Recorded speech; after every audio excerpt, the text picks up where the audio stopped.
अखन अहाँ सब सुनि रहल छी मैथिली एक्सप्रेस की शानदार प्रस्तुति।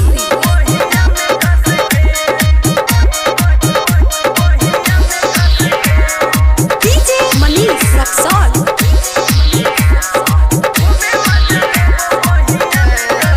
खुशी रिकॉर्डिंग स्टूडियो बलुआहा। पतली कमर छो चलै छी मच के,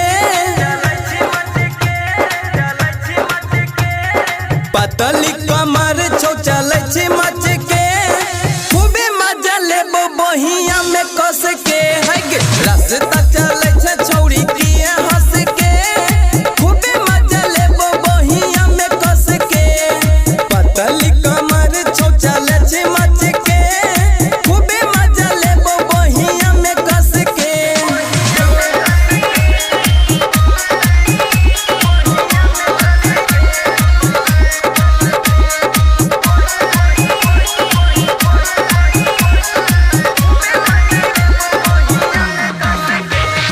डीजे मनीष रक्सौल।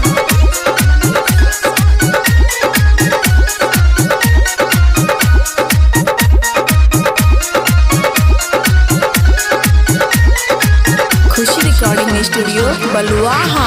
गोरे गोरे गाल छो तोर लाले लाले ठोर गे, भीतरी ले जैतो छौड़ी हमर छोड़ गे।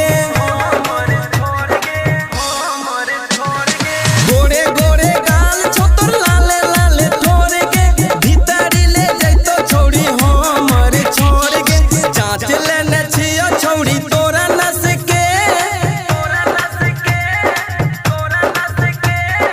जांच लेने छियो छौड़ी तोरा नस के, खूबे मजा लेबो बहिया में कस के।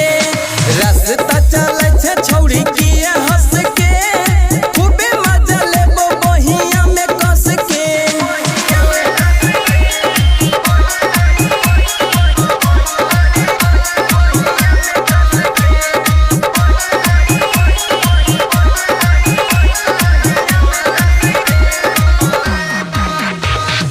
डीजे मनीष रक्सौल।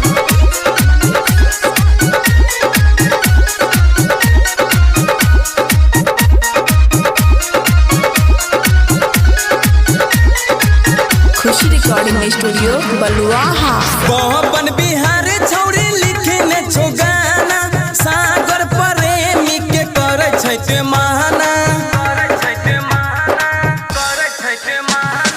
बहपन बिहार छौड़ी लिखने छै गाना, सागर प्रेमी के करे छै महाना। परदेसी दे तो कुरे कुरे दस के, परदेसी दे तो कुरे कुरे दस के, खूबे मजा लेबो बहिया में कस के। रास्ता चलै छै छौड़ी किए हंस के, खूबे मजा लेबो बहिया में कस के। खुशी रिकॉर्डिंग स्टूडियो बलुआहा।